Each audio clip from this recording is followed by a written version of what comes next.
Hello everyone, पीसे simplify channel में आपका स्वागत है। फ्रेंड्स, चैनल पे नए हैं तो सब्सक्राइब कर लीजिए, लाइक कर दीजिए, शेयर कर दीजिए। और ये जो नेशनल ये मैराथन चल रही है जो यूपी पीसीएस के लिए, इसका कल पार्ट 1 मिला था, आज पार्ट 2 है नेशनल न्यूज़ का। आज ये ख़त्म हो जाएगा, कल दूसरा टॉपिक आएगा। तो आइए शुरू करते हैं। हाल ही में AK-203 असॉल्ट राइफ़ल चर्चा में थी। ये क्यों चर्चा में थी? तो फ्रेंड्स, इंडियन आर्मी को ये जो राइफ़ल है सौंपी गई है। कितनी राइफ़ल दी गई है? तो 27,000 राइफ़ल दी गई है। ठीक है। इसकी निर्माता कौन है? तो इसके निर्माता है रशिया। ठीक है फ्रेंड्स, इंडियन आर्मी को मॉडर्नाइज़ करने के लिए ये राइफ़ल ख़रीदी गई हैं रशिया से। और ये जॉइंट वेंचर है, मतलब यूपी के कोरबा में इंडिया और रशिया ने मिलकर बनाया है इसको। एक तरीके से ये यूपी स्पेशल का क्वेश्चन है। नेक्स्ट क्वेश्चन पे आ जाइए। इंडिया स्किल प्रतियोगिता 2024 चर्चा में थी। इसका आयोजन कहाँ हुआ है? तो न्यू दिल्ली में हुआ है। इसका उद्देश्य क्या है? तो हाई स्टैंडर्ड स्किल को बढ़ावा देना। मतलब आपके जो हाई स्टैंडर्ड स्किल होते हैं, जैसे कि मान लीजिए आपको कोई किसी स्पोर्ट्स में आप एक्सपर्टीज़ हासिल है आपको, और किसी एविएशन सेक्टर में आपको एक्सपर्टीज़ हासिल है, तो इस तरीके की जो होती है विशेषज्ञता, उसको बढ़ावा देने के लिए। नेक्स्ट क्वेश्चन पे आ जाते हैं। इंडिया एयर फोर्स द्वारा पोर्टेबल हॉस्पिटल लॉन्च किया गया। अब उस पोर्टेबल हॉस्पिटल का नाम क्या है? तो भीष्म नाम है। ठीक है। अब ये भीष्म कैसा हॉस्पिटल है फ्रेंड्स? पोर्टेबल का मतलब आप जानते ही होंगे कि जिसको कहीं भी मूव कराया जा सके और उसको मूव करा के उसको उस जगह पे यूज़ किया जा सके, बनाया जा सके। तो ये जो भीष्म हॉस्पिटल है, ये 72 क्यूब को जोड़कर एक मिनी हॉस्पिटल बनाया जा सकता है। और इसका यूज़ जैसे जहाँ आपदा आई हो, इंडियन आर्मी को, जैसे कि बॉर्डर पे या कहीं पे भी अगर कोई युद्ध हो रहा हो, तो वहाँ पे भारतीय जवानों की जो मरहम पट्टी होती है, जो प्राथमिक उपचार होता है, इसके थ्रू वो सब किया जा सकता है। 72 क्यूब जोड़ के एक मिनी हॉस्पिटल बनाया जा सकता है। इसके तहत 200 लोगों का ट्रीटमेंट एक हॉस्पिटल के तहत किया जा सकता है। हाल ही में गवर्नमेंट ऑफ इंडिया ने गैर कानूनी संगठन घोषित किया। किसको? LTTE को। इसका फुल फॉर्म क्या है? लिबरेशन टाइगर तमिल इलम। फ्रेंड्स, अगर आपने IR पढ़ा होगा तो उसमें आप जानते होंगे, जो तमिलनाडु है वहाँ से कुछ लोग श्रीलंका चले गए थे ब्रिटिश टाइम में। तो जो नॉर्थ श्रीलंका है, वहीं पे उन्होंने अपने लिए हक की लड़ाई लड़नी शुरू की थी, जो कि वहाँ की श्रीलंकन गवर्नमेंट दे नहीं रही थी। तो वहाँ पे एक LTTE नाम का समुदाय एक संगठन उभर के आता है, जिसके हेड कौन थे? वेलुपिल्लई प्रभाकरन। एक हिस्ट्री है छोटी सी। जो वेलुपिल्लई प्रभाकरन थे, इन्हीं की एक एजेंट ने राजीव गांधी के गले में फूलों की माला डाली थी, जिसमें बॉम्ब लगा था, और राजीव गांधी ब्लास्ट होने के साथ ही ख़त्म हो गए थे। ठीक है। और LTTE का खात्मा 2008 में किसने कर दिया था? श्रीलंकन गवर्नमेंट ने, श्रीलंका की आर्मी ने। नेक्स्ट क्वेश्चन पे आ जाइए। हाल ही में चाबहार पोर्ट चर्चा में था। तो ये क्यों चर्चा में था? तो 10 वर्ष की लीज पर भारत ने लिया है। किससे लिया है? तो ईरान से लिया है। ये चाबहार पोर्ट आपको पता होगा कि ईरान में स्थित है। भारत ने इसको डेवलप किया है और 10 साल की लीज़ पे लिया है। फ्रेंड्स, ये कहने को 10 साल की लीज़ पे है, इसमें ऐसे प्रावधान है कि यह हर 10 साल पे ऑटोमेटिक ये जो संधि है अपने आप ही एक्सटेंड होती रहेगी, और भारत को इस पोर्ट का एक्सेस रहेगा। और भारत इसके साथ ही 120 मिलियन अमेरिकी डॉलर यहाँ पर निवेश भी करेगा। नेक्स्ट क्वेश्चन पे आ जाइए। वाइब्रांत विलेज प्रोग्राम चर्चा में था। ये क्यों चर्चा में था फ्रेंड्स? तो इसका जो उद्देश्य है, जो हमारे बॉर्डर एरिया हैं, जो चीन के साथ जो हमारे बॉर्डर लगते हैं, कौन कौन चीन के साथ बॉर्डर लगाता है? तो सबसे पहले तो जम्मू कश्मीर लगाता है, फिर हिमाचल प्रदेश लगाता है, उत्तराखंड लगाता है। ठीक है। फिर इधर आ जाइए तो सिक्किम लगाता है, सिक्किम से बॉर्डर शेयर करती है, अरुणाचल प्रदेश से बॉर्डर शेयर करता है। ठीक है। ये देश चाइना से बॉर्डर शेयर करते हैं। तो इन बॉर्डर एरिया में जो भी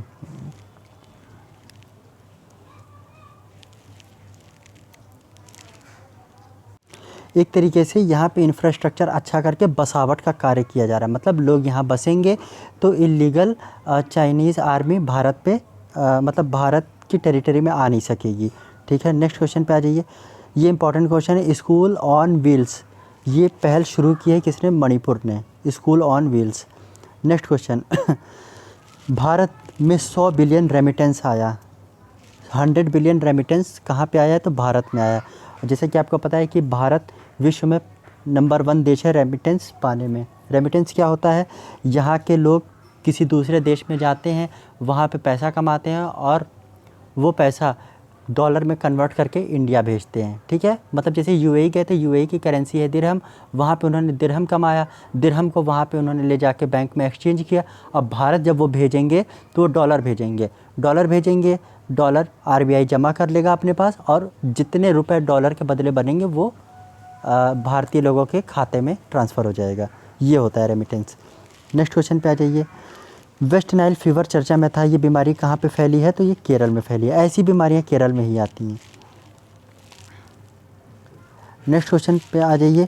डोमेस्टिक वायलेंस हाल ही में चर्चा में था, डोमेस्टिक वायलेंस। तो डोमेस्टिक वायलेंस क्या होती है? घरेलू हिंसा। तो घरेलू हिंसा को रोकने के लिए इस कब अधिनियम लाया गया था? तो जो 2005 में लाया गया था। ये याद रखिएगा, ये सब एक्ट पूछ लिए जाते हैं।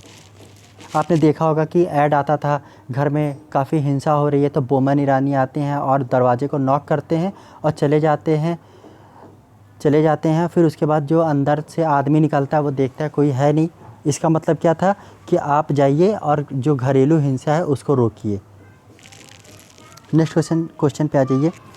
हिंदू मैरिज एक्ट चर्चा में रहा, हिंदू मैरिज एक्ट। ठीक, ये कब आया था? तो 1955 में आया था। अभी चर्चा में क्यों है फ्रेंड्स? तो चर्चा में इसलिए था कि जो एनआरआई हैं या कुछ भारतीय लोग हैं जो प्रॉपर हिंदू समाज में जो शादी के रीति रिवाज होते हैं उसको प्रॉपर फॉलो नहीं कर रहे थे। तो सुप्रीम कोर्ट ने इंटरवेन करके कहा है कि जो भी हिंदू समाज में रीति रिवाज होते हैं शादी के, उसको प्रॉपर फॉलो कीजिए, वरना आपकी शादी मान्य नहीं होगी। अब हिंदू समाज में कौन कौन आता है? तो हिंदू में आते हैं, हिंदू तो आते ही हैं, सिख आते हैं, जैन आते हैं, ठीक है, और जैन के साथ साथ बौद्ध आते हैं। ठीक, कौन नहीं आते? तो मुस्लिम नहीं आते, क्रिश्चियन नहीं आते, यहूदी नहीं आते हैं, पारसी नहीं आते हैं हिंदू में। नेक्स्ट क्वेश्चन पे आ जाइए। हाल ही में चर्चा में रहा कांके संथुरई पोर्ट, चर्चा में था। तो बस हमारे लिए ये ज़रूरी है कि ये चर्चा में क्यों था। तो ये फ्रेंड्स ये कहाँ पे है? तो ये है श्रीलंका में। अब भारत ने इसको डेवलप करने के लिए आर्थिक सहायता प्रदान की है श्रीलंका को। भारत के अगल बगल सब ऐसे ही हैं पड़ोसी, इधर बांग्लादेश, इधर पाकिस्तान, नीचे नेपाल, ऊपर नीचे श्रीलंका, ऊपर नेपाल। इंडिया का पहला ट्रांसशिपमेंट पोर्ट, कल भी मैंने आपको एक ट्रांसशिपमेंट पोर्ट के बारे में बताया था जो कि पोर्ट ब्लेयर अंडमान निकोबार में। ठीक, अब ट्रांसशिपमेंट पोर्ट कल मैंने बताया था, आज फिर बता दे रहा हूँ फ्रेंड्स। एक बड़े कार्गो शिप पे सामान लद के आएगा, अब भारत की किसी बड़े बंदरगाह पे वो शिप आके रुकेगी। रुकने के साथ ही उसमें जो सामान लदा होगा वो छोटे छोटे जो शिप होते हैं उसमें लोड करके भारत के अलग अलग बंदरगाहों पे भेज के भारत के आंतरिक भागों में उसको सेल करने के लिए भेज दिया जाता है। तो यही होता है ट्रांसशिपमेंट, मतलब एक बड़े कार्गो शिप से एक पोर्ट पे जहाज आएगा, बड़ा कार्गो आएगा और वहाँ से माल अनलोड होगा। तो जो बड़ा कार्गो जिस पोर्ट पे आएगा उसी को ट्रांसशिपमेंट पोर्ट कहते हैं। ठीक है, तो इसके तहत जो ट्रांसशिपमेंट पोर्ट बना है वो कौन सा बना है? तो विजिंगिज़म पोर्ट बना है। अब विजिंगिज़म पोर्ट जो है ये कहाँ पे है? तो ये केरल में है। इसके जो मालिक है वो कौन है? अडानी है। ठीक है, इसमें इतना ही जानने वाला था। नेक्स्ट क्वेश्चन पे आ जाइए। पहला टाइम हिंदी रेडियो प्रसारण, फर्स्ट टाइम हिंदी रेडियो प्रसारण कहाँ पे हुआ? तो ये कुवैत में हुआ है। कुवैत आपको पता है कि गल्फ़ नेशन है, ठीक है, अरब देश है। नेक्स्ट क्वेश्चन, खोंगजोंग डे चर्चा में था, तो इसको कौन मनाते हैं? तो ये इसको मणिपुर के लोग मनाते हैं। क्यों मनाते हैं? तो 1891 में एंग्लो मणिपुर वॉर की याद में मनाते हैं। एंग्लो वॉर का मतलब पता ही होगा आपको, जो ब्रिटिश द्वारा लड़ी गई भारतीय लोगों से लड़ाई, ठीक, वही एंग्लो वॉर बोल दिया जाता है। जिस क्षेत्र से लड़ा जाता है, जिस क्षेत्र में, उसका नाम दे दिया जाता है। जैसे ये मणिपुर के लोगों के साथ लड़ा गया तो इसको एंग्लो मणिपुर वॉर नाम दे दिया गया। कब हुआ था? तो 1891 में हुआ था। इसका नाम क्या है? खोंगजोंग डे मणिपुर में मनाया जाता है। नेक्स्ट क्वेश्चन पे आ जाइए।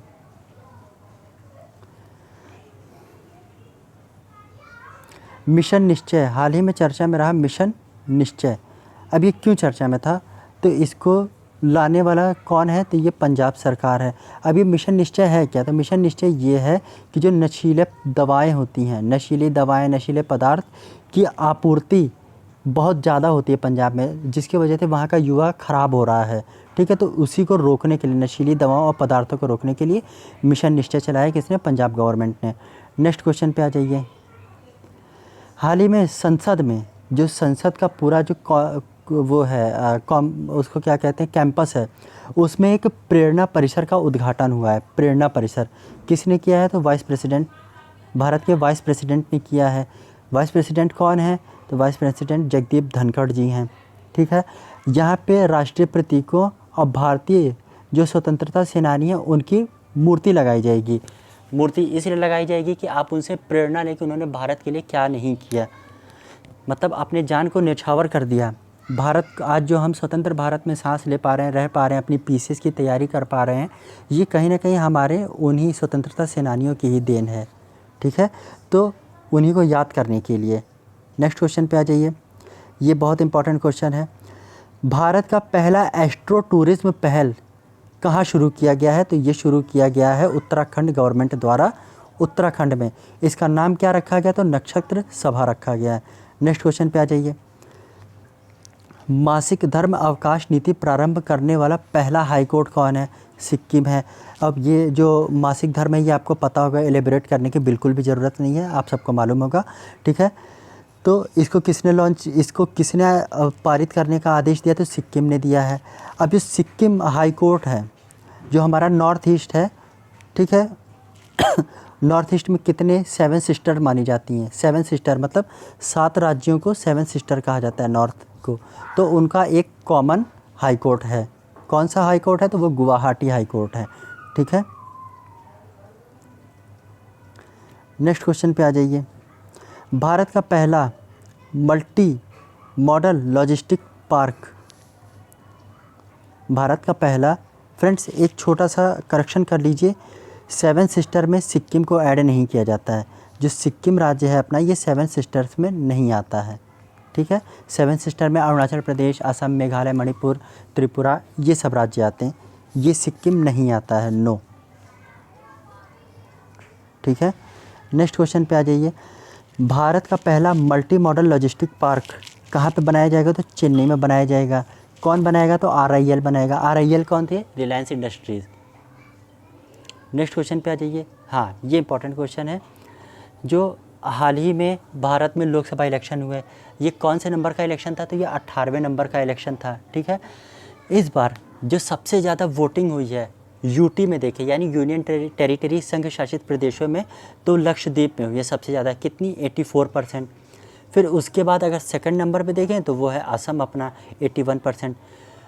बड़े राज्यों में सबसे कम वोट अगर हम देखें, देखिए राज्यों में अगर हम देखेंगे सबसे ज़्यादा वोट कहाँ हुआ है? तो वो हुआ असम में हुआ है 81%। और राज्यों में ही सबसे कम वोटिंग कहाँ हुई है? तो वो हुई है बिहार में 56%। ठीक, इस बार एक कीर्तिमान स्थापित हुआ है। जो थर्ड जेंडर होते हैं ना, थर्ड जेंडर लोग, जो मतलब अक्सर बच्चों के जन्म पे, शादी ब्याह में आते हैं, जो क्लैप वगैरह करते हैं, वही थर्ड जेंडर होते हैं। ठीक है, तो उन लोगों ने भी इस बार अच्छा खासा मतदान किया है। 27.08% थर्ड लिंग वाले लोगों ने भी मतदान किया है। ओवरऑल इस बार वोटिंग कितने प्रतिशत की हुई है? तो 65.79% की वोटिंग हुई है। जो कि 17वीं लोकसभा जो हुई थी, जो 2019 में हुआ था, उसके मुकाबले 1% की कमी है इस बार। पिछली बार 66% वोट पड़े थे, इस बार 65% वोट पड़े हैं। ठीक है, एक आप लोग को शब्द पता होगा, नोटा। ठीक, नोटा का फुल फॉर्म होता है नन ऑफ दी अबव, मतलब हमें इनमें से कोई कैंडिडेट पसंद नहीं है जिनको हम वोट कर सकें।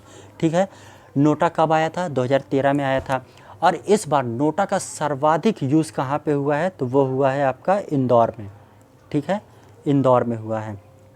कितने नोटा पे वोट पड़े हैं? तो 1.818 लाख, मतलब सॉरी 2.18 लाख यानी 2,18,000। आई होप आपको समझ में आया होगा। नेक्स्ट क्वेश्चन पे पढ़ते हैं।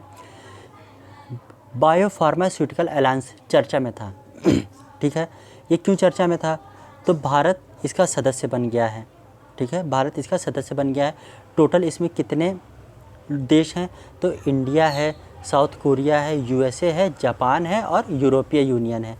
देखा जाए, अगर आप ध्यान से देखो तो क्वाड के ऑस्ट्रेलिया को छोड़ के, जो क्वाड मेंबर है उसमें ऑस्ट्रेलिया को छोड़ के 2 नए देश जोड़ दिए गए हैं, साउथ कोरिया और यूरोपीय यूनियन। ठीक है, आपको समझ में आ गया होगा। नेक्स्ट क्वेश्चन पे बढ़ते हैं। यूपीआई अपनाने वाला पहला साउथ अमेरिकन देश कौन बन गया है? तो ये बन गया है पेरू। पेरू की राजधानी क्या है? तो लीमा है, लीमा।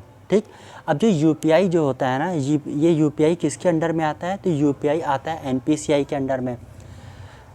अब एनपीसीआई को जान लीजिए क्या होता है। एनपीसीआई का फुल फॉर्म है national payment corporation of India. ठीक, उसकी स्थापना कब हुई? 2008 में हुई और इसी के अंडर में बनाया गया है यूपीआई यूनिफाइड पेमेंट इंटरफेस। इसकी स्थापना 2016 में हुई। तो जो हम ट्रांजैक्शन करते हैं ऑनलाइन तो वो यूपीआई के थ्रू होता है और यूपीआई का पूरा मैनेजमेंट कौन देखता है? एनपीसीआई देखता है। आई होप आपको समझ में आया होगा। नेक्स्ट क्वेश्चन पे बढ़ते हैं। हाल ही में जो वो है आंध्र प्रदेश है, वहाँ पे इलेक्शन हुए, विधानसभा इलेक्शन हुए। ठीक है, कौन से नंबर का इलेक्शन था? तो 16वें नंबर का था। ये हमें याद रखने की ज़रूरत नहीं है। ठीक है, कौन सी पार्टी जीत करके आई है? तो तेलुगु देशम पार्टी जीत करके आई है। अगर आप 2022 का यूपी पीसीएस का पेपर उठाओगे तो उसमें 4 राजनीतिक पार्टियां दी थी और उनके स्थापना क्रम को बताना था। तो जिसमें थे तेलुगु देशम पार्टी भी उसमें एक पार्टी थी जिसको क्रम से लगाना था। तो जान लीजिए, जो तेलुगु देशम पार्टी है, ठीक है, इसकी स्थापना कब हुई है? तो 1982 में हुई है। तेलुगु देशम पार्टी किसकी है? तो जो चंद्रबाबू नायडू हैं उनकी पार्टी है। और आंध्र प्रदेश के जो नए सीएम बने हैं वो चंद्रबाबू नायडू ही बने हैं। ठीक है, चंद्रबाबू नायडू। आंध्र प्रदेश में विधानसभा सीटें कितनी हैं? तो 175 हैं, 175 हैं। तो जो चंद्रबाबू नायडू जी की जो पार्टी है उसने पूर्ण यानी प्रचंड बहुमत से इस बार सरकार बनाई है। ठीक है, इसी के साथ ही उड़ीसा विधानसभा के भी इलेक्शन हुए। उड़ीसा विधानसभा जो थी वो 17वीं विधानसभा थी। ठीक है, 17वीं विधानसभा थी, यहाँ पे इलेक्शन हुए। यहाँ पे किसकी सरकार बनी है? तो यहाँ पे बीजेपी की सरकार बनी है। यहाँ पे विधानसभा सीट कितनी है? तो यहाँ पे विधानसभा सीट जो है वो आपकी 147 है। ठीक है, विधानसभा सीट 147 है। कहाँ की? उड़ीसा राज्य की। ठीक, उड़ीसा राज्य की है। और ये जो है उड़ीसा, हाँ, उड़ीसा राज्य में। और जो बीजेपी है यहाँ पे प्रचंड बहुमत से जीती है। 78%, 78 पर वो सीटें इन्होंने जीत हासिल की 78 सीटों पे और अपनी पूर्ण बहुमत की सरकार बनाई है। नेक्स्ट क्वेश्चन पे आ जाइए। हाल ही में जो शंकर लालवानी जी हैं ये चर्चा में थे। क्यों चर्चा में थे? तो फ्रेंड्स, ये इंदौर से बीजेपी के कैंडिडेट उठे थे 18वीं लोकसभा में। 18वीं लोकसभा में बीजेपी की तरफ से कैंडिडेट थे और ये सबसे ज़्यादा वहाँ पे भारी मतों से इन्होंने अपनी जीत दर्ज की है, लगभग 12 लाख वोटों से। ठीक है, 12 लाख वोटों से। अब 12 लाख वोटों से ये जीत क्यों गए? क्योंकि इनके अगेंस्ट में कोई खड़ा ही नहीं था। जब अगेंस्ट में कोई खड़ा नहीं था तो 2 ही ऑप्शन आपके पास बचते हैं, या तो नोटा बचेगा, नहीं तो शंकर लालवानी जी बचेंगे जो ये खड़े थे। इसीलिए अभी मैंने आपको पढ़ाया कि सबसे ज़्यादा नोटा कहाँ यूज़ हुआ है। तो सबसे ज़्यादा नोटा यूज़ हुआ है इंदौर में और सबसे ज़्यादा भारी और प्रचंड बहुमत से शंकर लालवानी जी जीते हैं। कहाँ से? तो इंदौर से, क्योंकि इनके अगेंस्ट में कोई खड़ा ही नहीं था। ठीक है, नेक्स्ट क्वेश्चन पे आ जाइए। हाल ही में लिविंग बिल को लागू करने वाला देश का पहला राज्य बन गया कौन? गोवा। ठीक है, किसके आदेश पे? तो बॉम्बे हाई कोर्ट के आदेश पर। नेक्स्ट क्वेश्चन पे आ जाइए। हाल ही में अडानी ग्रुप ने 30 वर्षों के लिए समझौता किया तंजानिया के साथ। ठीक, क्यों इनके साथ समझौता किया है? तो फ्रेंड्स, यहाँ का एक पोर्ट है दार एस सलाम, यहाँ को, इस पोर्ट को अडानी ग्रुप ओन करेगा। मतलब इसकी देख रेख, यहाँ पे जो कार्गो शिप आएगी उनसे पैसा वसूलना, यहाँ पे शिप, मतलब आप समझ जाइए कि पूरा देख रेख अडानी ग्रुप करने वाला है। और ये जो दार एस सलाम पोर्ट है ये अफ्रीका महाद्वीप का चौथा सबसे बड़ा पोर्ट है। नेक्स्ट क्वेश्चन पे आ जाइए। हाल ही में चर्चा में रहा कोलंबो प्रोसेस। अब ये कोलंबो प्रोसेस चर्चा में था, क्यों चर्चा में था? तो चर्चा में इसलिए है कि 2024 से लेकर 26 तक का अध्यक्ष इस बार भारत को बना दिया गया है। ठीक है, कोलंबो प्रोसेस का 2024 से लेकर 26 तक का अध्यक्ष किसे बना दिया गया? तो इसको भारत को बना दिया गया है। फ्रेंड्स, इन क्वेश्चंस को आप हल्के में मत लेना। आने वाले समय में रेलवे के दो एग्ज़ाम हैं, दो नहीं कई सारे एग्ज़ाम हैं। जेई के एग्ज़ाम है, टेक्नीशियन का एग्ज़ाम है, रेलवे, आरपीएफ, एसआई और कांस्टेबल का है, अभी एनटीपीसी का है, टीटीई का पेपर है। मल्टीपल एग्ज़ाम आपके सामने लगे हुए हैं, तो इसको अच्छे से पढ़ना। और इसका जो आपको पीडीएफ है वो कहाँ पे मिलेगा? तो टेलीग्राम चैनल पे मिलेगा। पीसीएस सिंप्लीफाई नाम से चैनल है, उस पर आपको ये पूरा पीडीएफ मिल जाएगा। बहुत अच्छे से पढ़ना, ध्यान से पढ़ना और बिल्कुल हल्के में मत लीजिए, क्योंकि आने वाले समय में कम से कम 10 से 12 एग्ज़ाम हमारे लगे हुए हैं। इससे बेहतर कंटेंट मुझे नहीं लगता है कि कोई देगा, वो भी टॉपिक वाइज। आइए नेक्स्ट क्वेश्चन पे आते हैं। प्रगति 2024, प्रगति प्रोग्राम 2024 चर्चा में था। अभी चर्चा में क्यों था फ्रेंड्स? तो सबसे पहले जान लीजिए कि इसका आयोजन कहाँ हुआ है? तो न्यू दिल्ली में हुआ है। ठीक है, अब ये प्रगति प्रोग्राम 2024 चर्चा में किस लिए था? ये किससे संबंधित है? तो ये आयुर्वेद से संबंधित है। जैसे कि आप जानते हैं कि भारत में आयुर्वेद का बहुत महत्व रहा है, क्योंकि भारत चरक संहिता, ठीक, चरक सुश्रुत, आप जानते हैं कि ये कितने बड़े वैद्य थे, डॉक्टर थे। और ये कैसे डॉक्टर थे? ये आयुर्वेदिक डॉक्टर थे, क्योंकि न जाने कितने सदियों साल पहले ये भारत में रह के पूरे विश्व का उन्होंने उपचार किया। तो उसी को बढ़ावा देने के लिए प्रगति प्रोग्राम किसने चलाया है? केंद्रीय आयुर्वेदिक विज्ञान अनुसंधान परिषद ने चलाया है। कहाँ पे? न्यू दिल्ली में। क्वेश्चन में एग्जाम कैसे पूछेगा? हाल ही में चर्चा में रहा प्रगति प्रोग्राम का संबंध किससे है? तो ये आयुर्वेदिक उपचार से है। इस तरीके से क्वेश्चन पूछते हैं। ठीक है, नेक्स्ट क्वेश्चन पे आ जाइए। मिशन ईशान चर्चा में रहा। मिशन ईशान क्या है?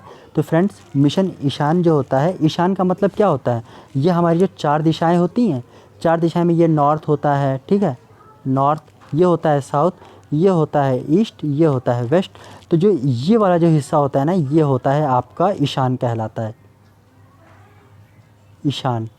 ठीक, इसको ईशान कहते हैं। तो मिशन ईशान क्या है? ये एक राष्ट्र एक हवाई क्षेत्र से संबंधित है। एक राष्ट्र एक हवाई क्षेत्र से संबंधित है। अब ये एक राष्ट्र एक हवाई क्षेत्र का मतलब क्या है? तो इंडिया में 4 एयर स्पेस हैं। कौन कौन से? दिल्ली, मुंबई, चेन्नई और कलकत्ता। तो इन सब का अपना अलग अलग वो था, क्या था? कंट्रोल था। अब इसके तहत क्या हो जाएगा? जो मिशन ईशान के तहत क्या होगा? सभी को मर्ज कर दिया जाएगा। मतलब अब एक ही जगह से सारे इंडिया की फ़्लाइट्स कंट्रोल की जाएंगी, सारे एयर स्पेस कंट्रोल किए जाएंगे, सभी को एकीकृत किया जाएगा, एकीकृत किया जाएगा। ठीक है, हाल ही में चर्चा में रहा CAR T cell therapy. CAR T cell therapy ये किससे संबंधित है फ्रेंड्स? तो ये कैंसर उपचार से संबंधित है।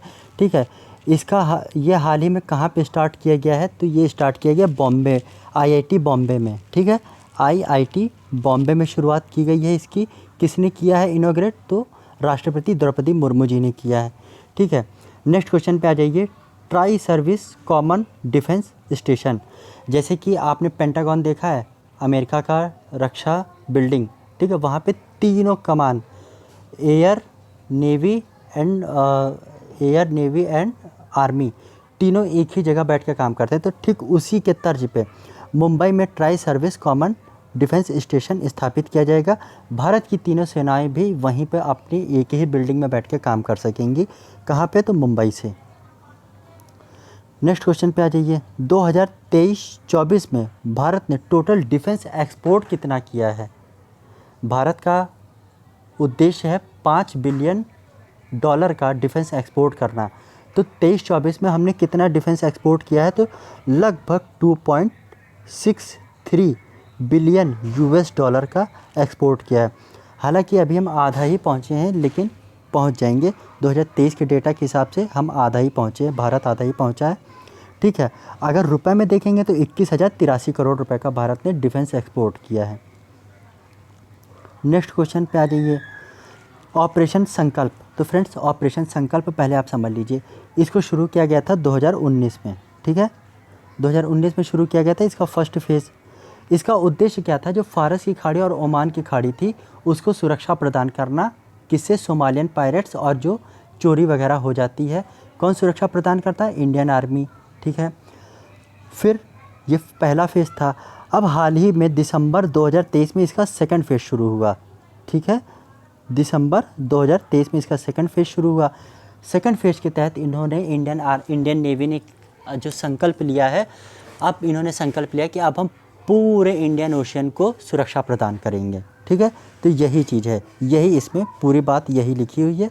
इसको आप पढ़ लेना, नोट्स बनाना हो तो बना लेना, नहीं तो मैं PDF प्रोवाइड करा दूंगा, उससे पढ़ लीजिएगा।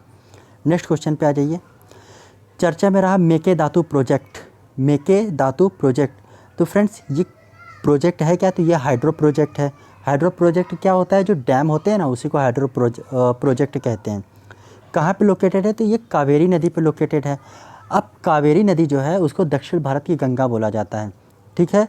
और ये फ्रेंड्स ऐसी नदी है जो कि विवादित है, किन दो राज्यों के मध्य, कर्नाटक और तमिलनाडु के मध्य। इसके पानी को लेकर अक्सर विवाद होता रहता है, और एक बार ऐसा भीषण विवाद हुआ था कि लगभग कर्नाटक की 53 बसें जला दी गई थी भाई तमिलनाडु द्वारा।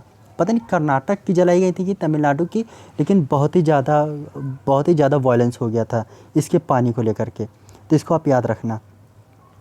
चर्चा में रहा विचस ब्रूम रोग। अब ये विचस ब्रूम रोग जो है ये किस में होता है, तो ये मटर के पौधे में होता है, ठीक है।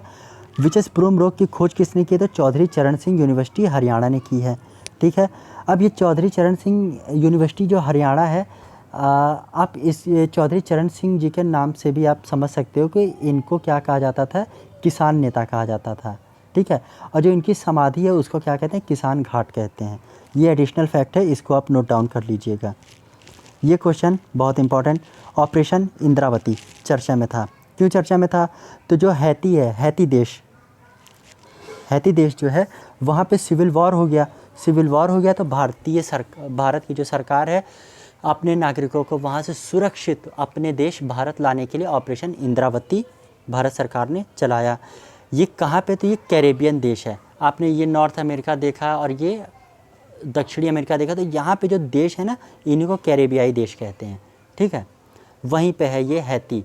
तो हैती की राजधानी क्या है, पोर्ट ऑफ प्रिंस है, याद रखिएगा, पूछ सकता है।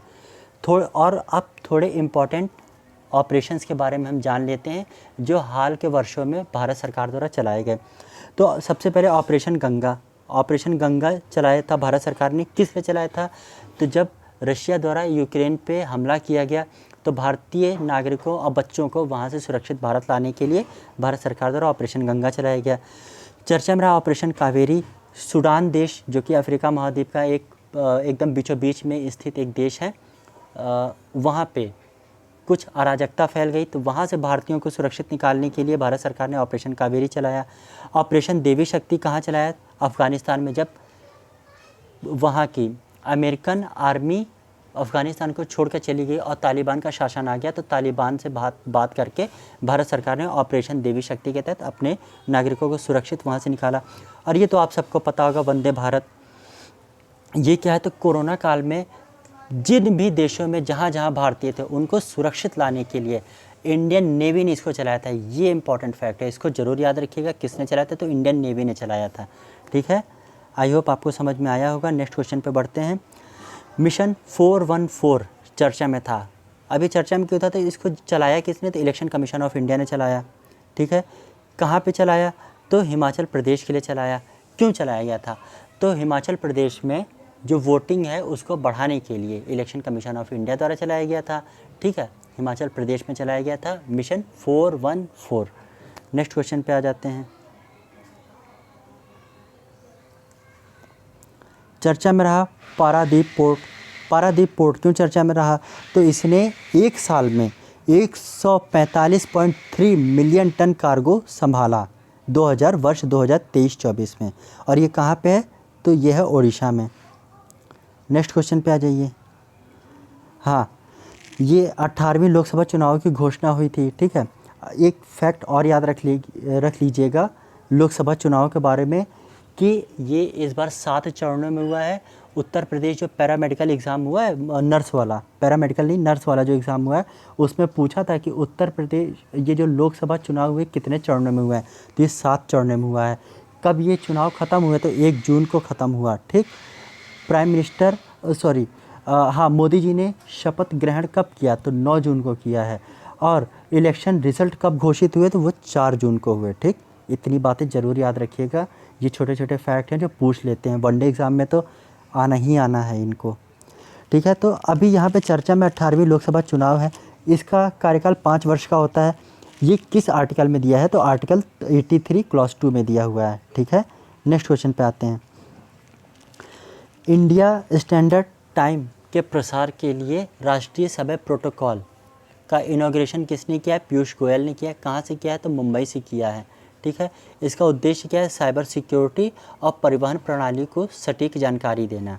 ठीक है, नेक्स्ट क्वेश्चन पे आ जाइए। हाल ही में न्यूज़ शेयरिंग पोर्टल चर्चा में था, प्लेटफॉर्म चर्चा में था, जिसका हाल ही में पीबी शब्द नाम का जो प्लेटफॉर्म था चर्चा में था। इसको क्या कहते हैं, न्यूज़ शेयरिंग प्लेटफॉर्म पीबी शब्द, ये चर्चा में था। इसको किसने लॉन्च किया, तो प्रसार भारती ने लॉन्च किया है। प्रसार भारती कब स्थापित हुई, तो 1997 में हुई। ठीक है,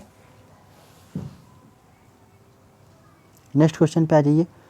फ्यूचर लैब सेंटर, हाल ही में फ्यूचर लैब सेंटर चर्चा में था। अब ये क्यों चर्चा में था, तो इसको ये चर्चा में होने का कारण क्या है, नेक्स्ट जनरेशन मतलब अगली पीढ़ी के जो चित्र हैं उसको बनाना है फ्यूचर लैब सेंटर के माध्यम से।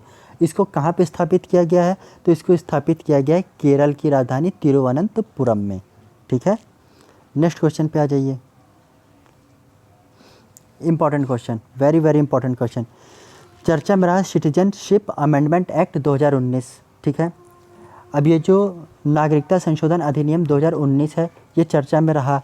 क्यों चर्चा में रहा, तो इसके अंदर जो प्रावधान है कि पाकिस्तान, अफ़गानिस्तान और बांग्लादेश, यहाँ से जितनी भी माइनॉरिटीज़ हैं मतलब अल्पसंख्यक है, वो भारत में आ सकते हैं और भारत की नागरिकता ले सकते हैं। अब माइनॉरिटीज़ कौन कौन से हैं, जैसे कि आप सबको पता होगा कि ये मुस्लिम बहुल देश है, यहाँ पे मुस्लिम जनसंख्या ज़्यादा है, तो जाहिर सी बात है ये माइनॉरिटी तो होंगे नहीं। माइनॉरिटी कौन कौन होंगे, तो माइनॉरिटी यहाँ पे हैं, हिंदू हैं, सिख हैं, बौद्ध हैं, जैन है, पारसी है और ईसाई है। यानी इस धर्म के लोग अगर इंडिया आते हैं तो इनको नागरिकता दे दी जाएगी, लेकिन मुस्लिम्स को नहीं दी जाएगी। यहूदी इसमें नहीं है। ठीक है, और भी जो भी होंगे वो इसमें नहीं है, सिर्फ इतने मेंशन है, इतने ही होंगे। ये कब से लागू हो गया, तो ये लागू हुआ है फ्रेंड्स 11 मार्च 2024 से लागू हो गया है। ठीक है, 6 माइनॉरिटीज़ इसमें रखी गई हैं जो भारत की नागरिकता पा सकती हैं। ये किस अधिनियम में संशोधन हुआ है, तो नागरिकता अधिनियम 1955 में संशोधन हुआ है। ठीक है, 6ठी बार ये संशोधन है इसमें। नेक्स्ट क्वेश्चन पे आ जाइए। 14 साल की नाबालिग के 30 सप्ताह के गर्भ की समाप्ति करने का आदेश पारित कर दिया किसने, सुप्रीम कोर्ट ने। अब इसको थोड़ा सा समझ लीजिए फ्रेंड, जैसे कोई बच्ची है, किसी को अडल्ट कब माना जाता है, तो जब उसकी उम्र हो जाती है 18 साल। ठीक, उससे पहले जो भी है वो बच्चा ही माना जाएगा, वो माइनर माना जाएगा, अडल्ट नहीं माना जाएगा। तो जो बच्चियां हैं, ठीक है, उनको मान लीजिए किसी भी वजह से अगर वो प्रेग्नेंट हो जाती हैं तो उनका जो गर्भ है वो गर्भपात हो सकता है। ठीक, अगर वो 30 सप्ताह तक का होगा, 30 सप्ताह तक का गर्भ है तो उसका अबॉर्शन कराया जा सकता है। ये आदेश पारित कर दिया है, आदेश दे दिया किसने, सुप्रीम कोर्ट ने, आर्टिकल 142 के तहत। ठीक है, सुप्रीम कोर्ट ने आदेश दिया है, भारत की सर्वोच्च न्यायिक संस्था। ये तो इम्पोर्टेंट नहीं है, हटाइए इसको। नेक्स्ट क्वेश्चन पे आ जाते हैं, ये बहुत इम्पोर्टेंट है। हाल ही में ब्रह्मोस मिसाइल चर्चा में थी। क्यों चर्चा में थी, तो ब्रह्मोस जो है ना, इसको इंडिया ने एक्सपोर्ट किया है किसको, फिलीपींस को। कितने रुपए, कितने डॉलर में, तो 375 अमेरिकी डॉलर में ये पूरा समझौता हुआ है। इसकी रेंज कितनी है, तो इसकी रेंज है 290 किलोमीटर। ठीक है, फिलीपींस देश को भारत ने ब्रह्मोस एक्सपोर्ट किया है। इसकी थोड़ी सी हम हिस्ट्री जान लेते हैं। ब्रह्मोस मिसाइल इंडिया और रूस का जॉइंट वेंचर है, मतलब इन दोनों देशों ने मिलकर बनाया है। भारत की ब्रह्मपुत्र और रूस की मॉस्कोवा नदी पे इसका नाम पड़ा है ब्रह्मोस। ठीक है, नेक्स्ट क्वेश्चन पे बढ़ते हैं, आपको याद समझ में आ गया होगा। हाल ही में चर्चा में रही सिंहेश्वर खुर्द माइन। सिंहेश्वर खुर्द माइन चर्चा में रही, क्यों चर्चा में रही? तो फ्रेंड्स ये जो है ये विश्व की दूसरी सबसे बड़ी सिल्वर खदान बन गई है। ठीक है, याद रखिएगा ये कौन सी खदान है? तो ये सिल्वर माइन है। कहाँ पे लोकेटेड है? राजस्थान में लोकेटेड है। क्यों चर्चा में रही? तो ये विश्व की दूसरी सबसे बड़ी सिल्वर यानी चांदी की खदान बन गई है। ठीक है, नेक्स्ट क्वेश्चन पे आ जाइए। State of the art submersible platform launch किया गया कहाँ पे? तो इसको लॉन्च किया गया है केरल में। किसके द्वारा? DRDO द्वारा। ठीक है, और इस पोर्टल प्लेटफॉर्म का नाम क्या है? तो इसका नाम है स्पेस। ठीक है, अब ये क्यों चर्चा में था, इसको क्यों लॉन्च किया गया? तो नेवी के लिए इनोवेशन करना, मतलब जो हमारी इंडियन नेवी है इसके लिए नवाचार करना और नए नए उपकरण बनाना, नई नई तकनीक ईजाद करना, ताकि हम और अच्छे से मॉडर्नाइज कर सकें अपनी नेवी को। नेक्स्ट क्वेश्चन पे आ जाइए। India's first hybrid pitch, most important question, paper में आने की 100% संभावना है। हाइब्रिड पिच क्या होती है फ्रेंड्स? आप लोगों ने देखा होगा आर्टिफिशियल घास हरी हरी, तो आर्टिफिशियल घास बिछाई जाएगी कहाँ पे? धर्मशाला स्टेडियम में आर्टिफिशियल घास बिछा दी जाएगी, इसी को कहते हैं हाइब्रिड पिच। और ये धर्मशाला स्टेडियम कहाँ है? तो ये है हिमाचल प्रदेश में। कहाँ पे है? हिमाचल प्रदेश में। नेक्स्ट क्वेश्चन पे आ जाइए। मोस्ट इम्पॉर्टेंट क्वेश्चन, इंडिया ने स्पेस डेब्री फ्री करने का लक्ष्य रखा है कब तक? 2030 तक। स्पेस डेब्री क्या होता है? जो स्पेस में कूड़ा करकट होता है, जैसे हमने कोई सैटेलाइट लॉन्च की तो जो सैटेलाइट होती है वो चली तो गई, सैटेलाइट जाके अंतरिक्ष में अपना स्थान ले लिया, लेकिन उसको ले जाने वाला जो व्हीकल है वो धरती पे नीचे नहीं आ पाता है, वो वहीं अंतरिक्ष में घूमने लगता है, तो वही स्पेस डेब्री बन जाता है, वही स्पेस का कूड़ा बन जाता है। तो भारत ने स्पेस डेब्री कम करने का लक्ष्य कब तक रखा है? तो 2030 तक रखा है। इंपॉर्टेंट क्वेश्चन है, ज़रूर याद रखिएगा। हाल ही में ब्लू ओरिजिन के स्पेस मिशन के द्वारा स्पेस ट्रैवल करने वाले पहले इंडियन कौन बने हैं? तो फ्रेंड्स ये बन गए हैं गोपी थोटा कुराट। कौन बन गए हैं? गोपी थोटा कुराट। अभी जो गोपी थोटा कुराट हैं, ठीक, ये कहाँ से हैं? आंध्र प्रदेश के नागरिक हैं, मतलब नागरिक तो ये इंडिया के हैं, लेकिन निवासी कहाँ के हैं? आंध्र प्रदेश राज्य के हैं। अभी जो ब्लू ओरिजिन कंपनी है, ठीक है, ये किसकी कंपनी है? तो ये जेफ बेजोस की कंपनी है। ठीक है, आइए नेक्स्ट क्वेश्चन पे आते हैं। हाल ही में, ठीक है, हाल ही में पहला प्राइवेट बैंक वो कौन है जो लक्षद्वीप में अपनी ब्रांच ओपन करेगा? लक्षद्वीप, जैसे कि आपको पता है कि भारत का जो वेस्ट कोस्ट है, पश्चिमी घाट है, उस पे उसके और वेस्ट में आप जाएंगे तो लक्षद्वीप पड़ता है, जो कि एक द्वीप है। ठीक है, वहाँ पे HDFC बैंक अपना एक शाखा ओपन करेगा। ठीक है, ये क्वेश्चन बहुत इंपॉर्टेंट है, आ सकता है। HDFC बैंक की स्थापना कब हुई थी? तो 1994 में हुई थी। तो लक्षद्वीप में शाखा ओपन करने वाला पहला प्राइवेट बैंक कौन बनेगा? तो वो बनेगा HDFC बैंक। नेक्स्ट क्वेश्चन पे आ जाइए। ऑपरेशन मेघदूत। ऑपरेशन मेघदूत क्या है फ्रेंड्स? थोड़ा सा समझ लीजिए। इसका संबंध है सियाचिन ग्लेशियर से। क्यों संबंध है? तो 1984 में इंडियन आर्मी ने इस पे अपना कंट्रोल स्थापित कर लिया था। अगर भारतीय सेना इस पे अपना कंट्रोल स्थापित ना करती तो इस पे किसका कंट्रोल हो जाता? जाहिर सी बात है, या तो चाइना कर लेता या पाकिस्तान कर लेता। इंडिया ने इस पे 1984 में अपना वर्चस्व, मतलब अपना कब्जा कर लिया, और 2024 में इसके 40 वर्ष पूरे हो गए, इसीलिए चर्चा में था। ठीक है, नेक्स्ट क्वेश्चन पे आ जाइए। विश्व का सबसे बड़ा नवीकरणीय एनर्जी पार्क कहाँ स्थापित किया जाएगा? तो गुजरात के कच्छ में किया जाएगा, कच्छ। ठीक है, जो इंडिया का सबसे बड़ा ज़िला भी है। प्रोजेक्ट सीबर्ड, ये छोड़ दीजिए, इतना इम्पोर्टेंट नहीं है, या देख ही लीजिए। प्रोजेक्ट सीबर्ड चर्चा में था। क्यों चर्चा में था? तो जो हमारा वेस्ट कोस्ट है, वेस्ट कोस्ट है, ठीक है, वहाँ पे ग्रीन फील्ड नेवल बेस बनाना। ग्रीन फील्ड जहाँ पे भी ये शब्द आ जाए ना, इसका मतलब आप समझ लीजिए कि उस जगह पे जो भी कंस्ट्रक्शन होगा वो एकदम नए सिरे से होगा, मतलब पहली ईंट से होगा, ठीक है।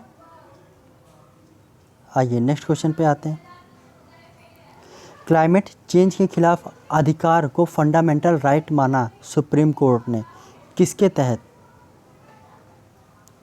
क्लाइमेट चेंज के खिलाफ, जो क्लाइमेट चेंज हो रहा है ना, उसके खिलाफ फंडामेंटल राइट माना है सुप्रीम कोर्ट ने, किसके? आर्टिकल 21 और 14 के तहत। जैसे कि आपको पता है आर्टिकल 14 क्या है? समानता का अधिकार है, ठीक है, और आर्टिकल 21 क्या है?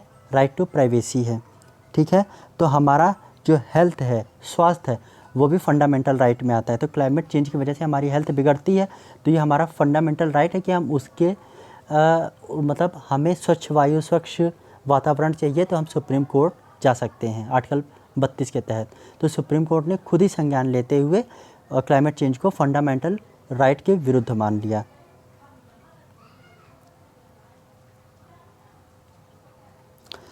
नेक्स्ट क्वेश्चन, भारत के नियंत्रण में संचालित होने वाला दूसरा विदेशी पोर्ट कौन सा बना है?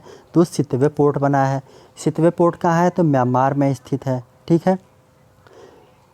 तो पहला कौन सा है? तो पहला है चाबहार पोर्ट है, ये कहाँ पे? ईरान में है, ठीक। अब थोड़ा सा ये जान लीजिए इसकी हिस्ट्री। तो ये इसकी हिस्ट्री इतनी इम्पॉर्टेंट नहीं है, क्योंकि अब हमारे एग्ज़ाम में नहीं आने वाला है। हमारे एग्ज़ाम में यही आएगा कि हाल ही में भारत ने जो दूसरा पोर्ट जिस पे अपना अधिकार प्राप्त कर लिया है, वो है सितवे पोर्ट, ठीक। और जो तीसरा पोर्ट है वो कौन सा है? मोंगला पोर्ट, बांग्लादेश का।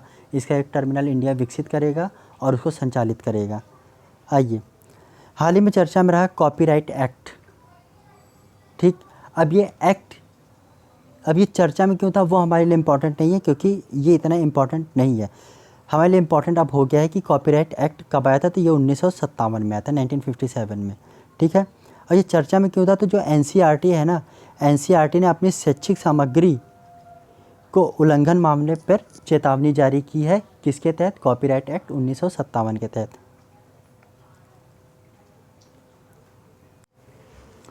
चर्चा में रही सेला टनल। सेला टनल कहाँ है? तो ये अरुणाचल प्रदेश में है, ठीक है। इसका इनॉग्रेशन किसने किया? तो प्रधानमंत्री मोदी ने किया है। अब इसके चर्चा में रहने का कारण जान लीजिए।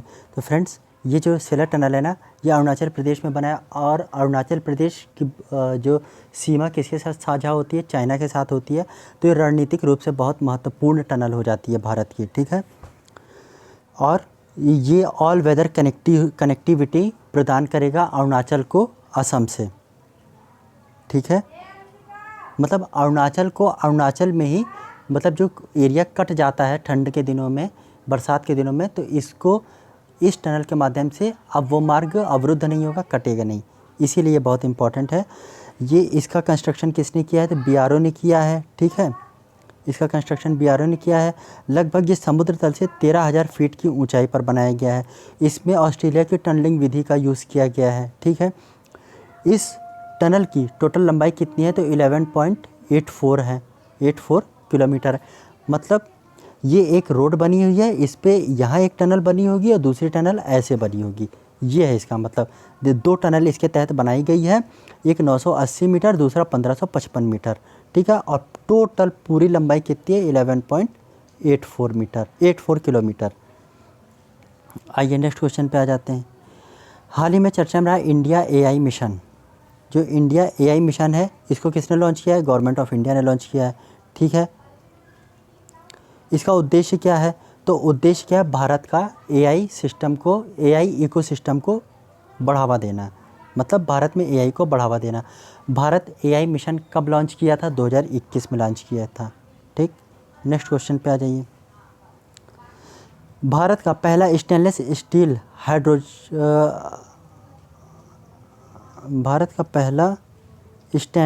स्टील हाइड्रोजन प्लांट कहाँ स्थापित किया गया है? तो ये हरियाणा में स्थापित किया गया है। Next question, very very important question. Bharat की पहली अंडर वाटर मेट्रो ये कहाँ पे चलाई गई है? तो ये चलाई गई है फ्रेंड्स, वेस्ट बंगाल में चलाई गई है, ठीक है। किस नदी के नीचे चलाई गई है? तो ये चलाई गई है हुगली नदी के नीचे, ठीक। हुगली नदी के नीचे कितने मीटर का इसका ये रूट है जो मेट्रो नदी के नीचे से गुजरेगी, तो 520 मीटर नदी के नीचे से मेट्रो गुजरेगी। ठीक है। टोटल टनल की लंबाई कितनी है, तो 4.8 किलोमीटर ये देखिए। ठीक है। हावड़ा टू कोलकाता को कनेक्टिविटी प्रदान करेगी ये टनल। इसका इनॉग्रेशन किसने किया, तो प्राइम मिनिस्टर मोदी जी ने किया है। अब जान लीजिए कि वेस्ट बंगाल में विधानसभा सीट्स कितनी हैं। विधानसभा सीट हैं आपकी वहाँ पे 295। लोकसभा सीटें कितनी हैं, तो लोकसभा सीटें हैं वहाँ पे 42 लोकसभा सीट्स। नेक्स्ट क्वेश्चन पे आ जाइए। चर्चा में रहा डेफ कनेक्ट, ये क्या है, तो डेफ कनेक्ट ये एक समिट है। इसका इनॉग्रेशन किसने किया है, तो राजनाथ सिंह जी ने किया है। कहाँ पे किया है, तो न्यू दिल्ली में किया है। ठीक है। नेक्स्ट क्वेश्चन पे आ जाइए। हाल ही में चर्चा में रहा सिंदरी उर्वरक संयंत्र, ये कहाँ पे है, झारखंड में है। इस संयंत्र का उद्घाटन किसने किया, तो प्राइम मिनिस्टर मोदी जी ने किया है। नेक्स्ट क्वेश्चन पे आ जाइए। भारत का पहला सेमीकंडक्टर फैब स्थापित होगा कहाँ कहाँ पे, तो 3 जगह पे स्थापित होगा। कौन कौन सा, सबसे पहले स्थापित होगा गुजरात में, गुजरात के धोलेरा में। दूसरा स्थापित होगा असम के मोरीगांव में।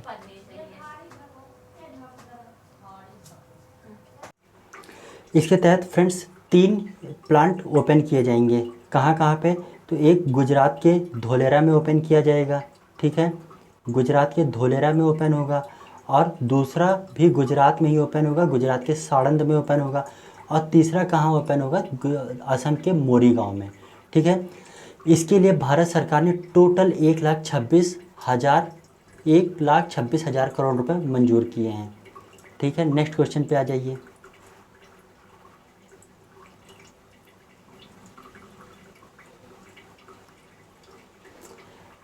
देश का पहला हाइड्रोजन हब पोर्ट कहाँ बनाया जाएगा, तो ये बनाया जाएगा तमिलनाडु में।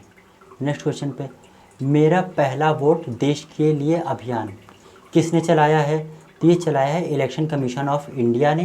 क्यों चलाया है, तो आज जो लोकसभा इलेक्शन हुए हैं उसमें युवा मतदाताओं को जागरूक करने के लिए कि आप वोट दीजिए। जो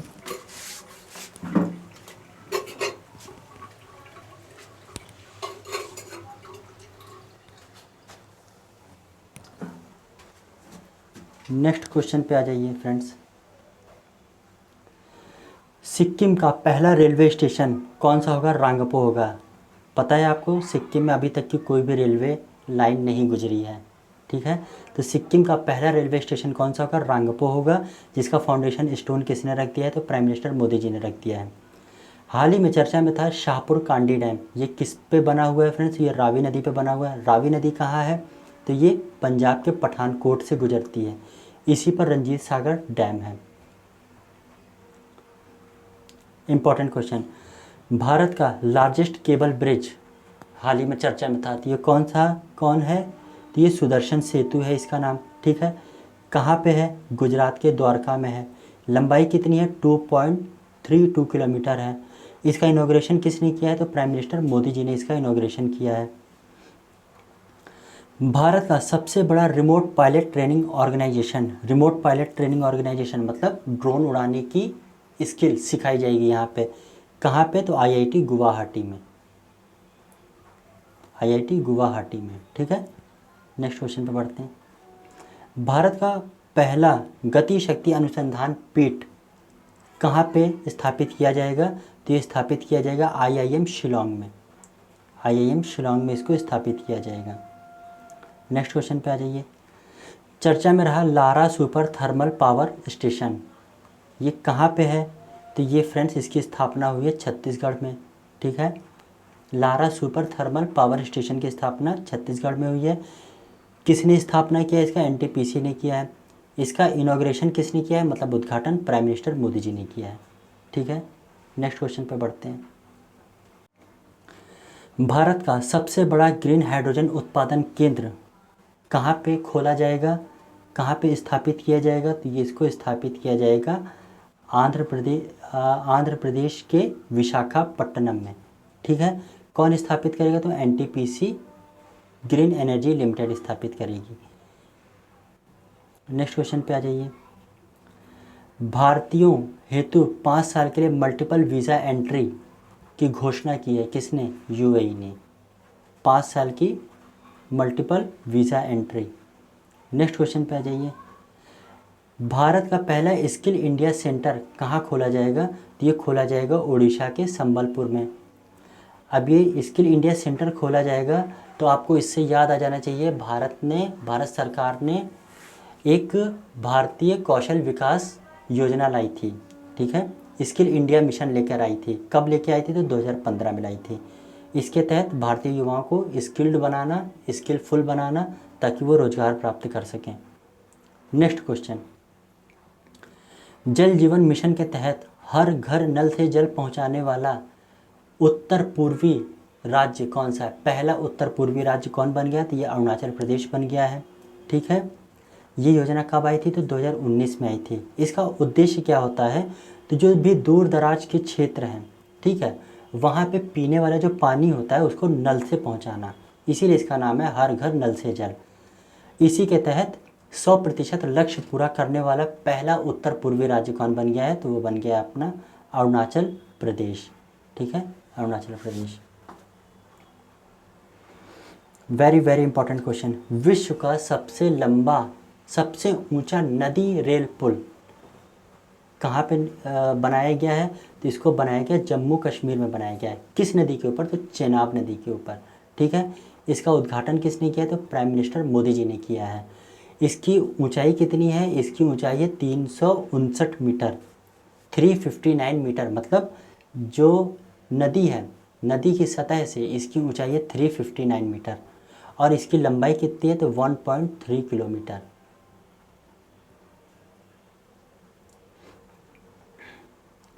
important question, INS Jatayu naval base, इसका कहाँ पे निर्माण किया जाएगा? तो इसका निर्माण किया जाएगा लक्षद्वीप का जो मिनिकॉय आइलैंड है, ठीक है। और लक्षद्वीप के ही जो कावारत्ती आइलैंड है, द्वीप है, उस पे इंडियन एयरफोर्स का एयर बेस बनाया जाएगा। ये सब इंपॉर्टेंट क्वेश्चन है, प्लीज़ हल्के में ना लीजिएगा। नेक्स्ट क्वेश्चन, बरसिंगर सौर ऊर्जा संयंत्र चर्चा में था। क्यों चर्चा में था? तो फ्रेंड्स, हाल ही में इसका निर्माण किया गया है। कहाँ पे? राजस्थान के बीकानेर में। इसका उद्घाटन किसने किया? तो प्राइम मिनिस्टर मोदी ने किया है। नेक्स्ट क्वेश्चन, ये भी इंपॉर्टेंट क्वेश्चन है, सार्वजनिक परीक्षा कदाचार रोकथाम विधेयक 2024 चर्चा में क्यों? तो आपने देखा होगा कि कोटा में बहुत से बच्चे पढ़ाई का प्रेशर नहीं झेल पा रहे थे और कूद कूद के अपनी जान दे रहे थे, तो उसी को संज्ञान में लेते हुए भारत सरकार ने सार्वजनिक परीक्षा कदाचार रोकथाम विधेयक 2024 पास किया। इसके तहत क्या क्या प्रावधान है? तो 3 से 10 वर्ष की सज़ा का प्रावधान है, 10 लाख से 1 करोड़ रुपए तक का जुर्माने का प्रावधान है, ठीक है। इस बिल में जो बात लिखी हुई है उसके तहत जो स्टूडेंट होगा उस पर कोई कार्रवाई नहीं होगी, ठीक, कोई कार्रवाई नहीं होगी।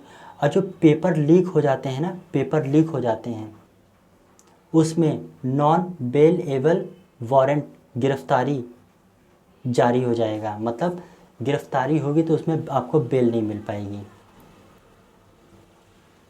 नेक्स्ट क्वेश्चन पे आ जाइए। चर्चा में था बापू टावर, बापू टावर चर्चा में था। ये कहाँ पे है फ्रेंड्स? ये है पटना में स्थापित किया गया है, ठीक है, बापू टावर। इसमें सिर्फ ये इतना ही इम्पोर्टेंट है। हाल ही में सर्वाइकल कैंसर की वैक्सीन गवर्नमेंट ऑफ इंडिया द्वारा मुफ्त में लगाने की घोषणा की गई। किसे लगाया जाएगा? तो फ्रेंड्स जान लीजिए, सर्वाइकल कैंसर महिलाओं में होता है, ठीक है, जो मतलब इसको बच्चेदानी की मुंह का कैंसर भी कहते हैं, ठीक है। तो ये 9 से 14 वर्ष की बच्चियों को लगाया जाएगा। वैक्सीन का नाम क्या है? ह्यूमन पैपिलोमा वायरस है। अभी जो वैक्सीनेशन होगा ये किस मिशन के तहत होगा? तो मिशन इंद्रधनुष के तहत होगा। भारत में कोई भी वैक्सीनेशन प्रोग्राम जो होता है वो मिशन इंद्रधनुष के तहत ही होता है। और ये जो मिशन इंद्रधनुष कब लाया गया था? तो 25 दिसंबर 2014 को लाया गया था, ठीक। इम्पॉर्टेंट क्वेश्चन है। नेक्स्ट क्वेश्चन भी बहुत इंपॉर्टेंट है।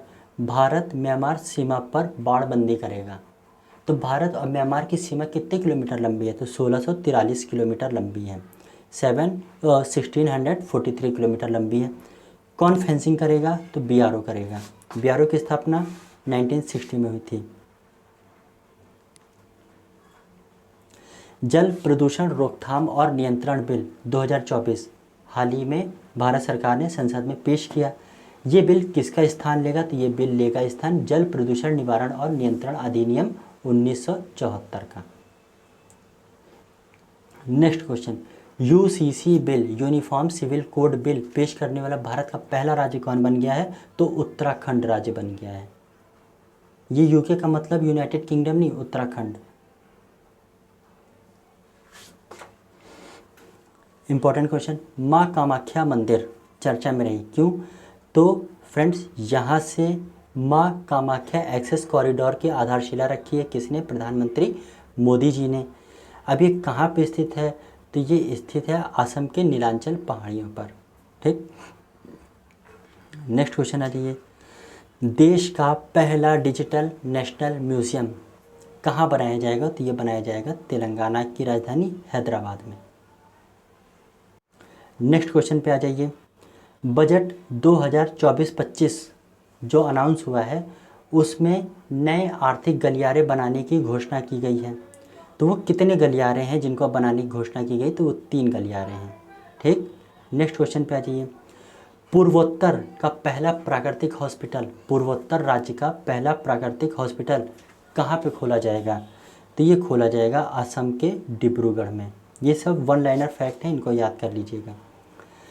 देश का पहला आईआईटी सैटेलाइट ओपन किया गया कहाँ पे? तो ये ओपन किया गया है मध्य प्रदेश के उज्जैन में। ये उज्जैन वही है जो महाकाल मंदिर है, महाकाल बाबा का मंदिर, जहाँ पे महाकाल नगरी इसको कहा जाता है। तो देश का पहला आईआईटी सैटेलाइट कैंपस कहाँ ओपन होगा? तो ये कैंपस ओपन होगा उज्जैन, मध्य प्रदेश के उज्जैन में। ठीक, नेक्स्ट क्वेश्चन पे आ जाइए, ये तो अभी हम लोगों ने पढ़ लिया था ब्रह्मोस एक्सपोर्ट वाला, हटाइए इसको।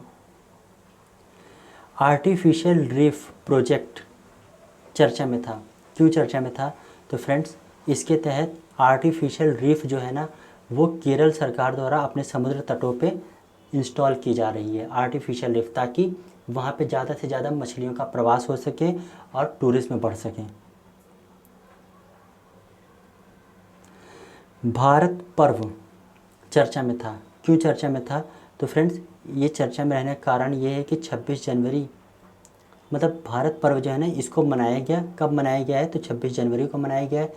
क्यों मनाया गया है? क्योंकि आज़ादी, वो हमारा जो संविधान है ना, ये इसको लागू हुए 75 वर्ष हो गए हैं। इसका आयोजन किसने किया? तो पर्यटन मंत्रालय ने किया है।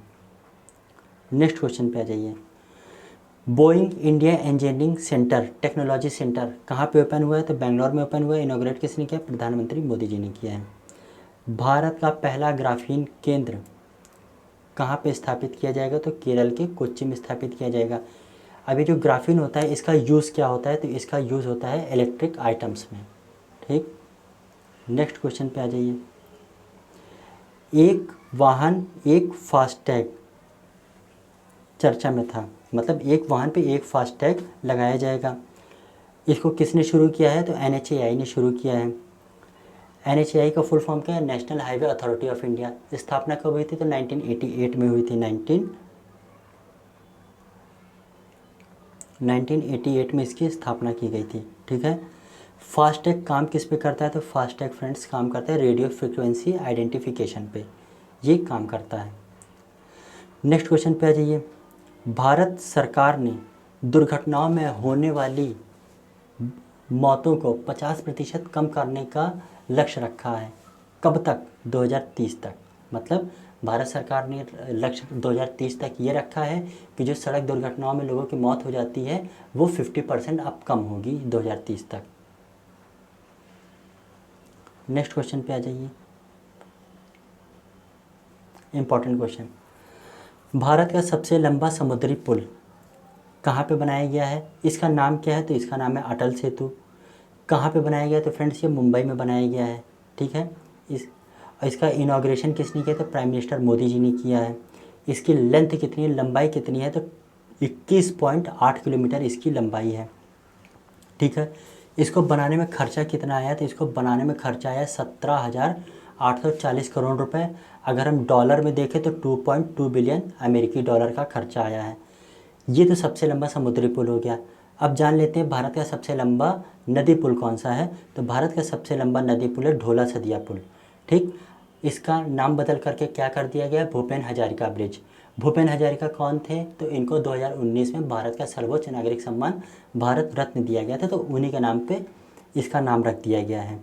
ठीक है, ये जो नदी पुल है ना, इसकी लंबाई कितनी है, तो इसकी लंबाई है 9.15। ये अरुणाचल को असम से जोड़ता है। किस नदी पे बना है, तो ब्रह्मपुत्र नदी पे बना है। हाल ही में भारत सरकार द्वारा भारत पार्क खोला जाएगा। अब ये भारत पार्क है क्या, तो भारत पार्क फ्रेंड्स ये टेक्सटाइल पार्क है। कहाँ पे ओपन होगा, तो ये होगा यूएई में ओपन होगा। ठीक है, यूएई में ओपन होगा। अब इसका खोलने का उद्देश्य क्या है, तो जो भारत का टेक्सटाइल है, कपड़ा उद्योग है, उसको अंतर्राष्ट्रीय स्तर पे बढ़ावा देना, मतलब एक्सपोर्ट करना। इसका इनॉग्रेशन किसने किया, घोषणा किसने की, तो पीयूष गोयल जी ने की है। नेक्स्ट क्वेश्चन, दुर्घटना हॉटस्पॉट को मैप करने वाला देश का पहला राज्य कौन बन गया है, तो पंजाब बन गया है। और साथ ही इसने मैपल्स ऐप भी लॉन्च किया है, यह अनइम्पॉर्टेंट है, हटा दीजिए। ये इंपॉर्टेंट क्वेश्चन, प्रधानमंत्री विश्वकर्मा योजना। ठीक, सबसे पहले जान लीजिए प्रधानमंत्री विश्वकर्मा योजना है क्या। तो जो हमारे देश के बढ़ई हैं, हैंडीक्राफ्ट हैं, उनको आर्थिक सहायता देना, ताकि वो अपना जो उद्योग धंधा है उसको आगे बढ़ा सकें। और ये स्कीम कब आई थी, तो फ्रेंड्स ये स्कीम आई थी 17 सितंबर 2023 को। ठीक, ये अभी चर्चा में क्यों है, तो अभी ये चर्चा में होने का कारण यही है कि इसको लागू करने वाला पहला संघ शासित प्रदेश कौन बन गया है, तो वो जम्मू कश्मीर बन गया है। ठीक, नेक्स्ट क्वेश्चन पे आ जाइए, साइबर क्राइम मामले में शीर्ष पर कौन सा राज्य है, तो वो है तेलंगाना। यूपी की रैंक है 4th। आंकड़े किसने जारी किए, गृह मंत्रालय ने जारी किए। बाकी ये क्वेश्चन हमारे लिए इम्पॉर्टेंट नहीं है, चाहो तो आप इसको पढ़ लेना। ठीक है फ्रेंड्स, आपके मैराथन का जो नेशनल न्यूज़ का पार्ट 2 एक ख़त्म हो चुका है, और ये भी नेशनल न्यूज़ अभी तक का पूरा ख़त्म हो चुका है। कल कोई दूसरा टॉपिक शुरू होगा, और इसको आप बहुत अच्छे से पढ़ना। इसकी PDF आपको PCS सिंप्लीफाई चैनल पे मिल जाएगी। चैनल पे नए हैं तो लाइक शेयर सब्सक्राइब कर दीजिए। धन्यवाद।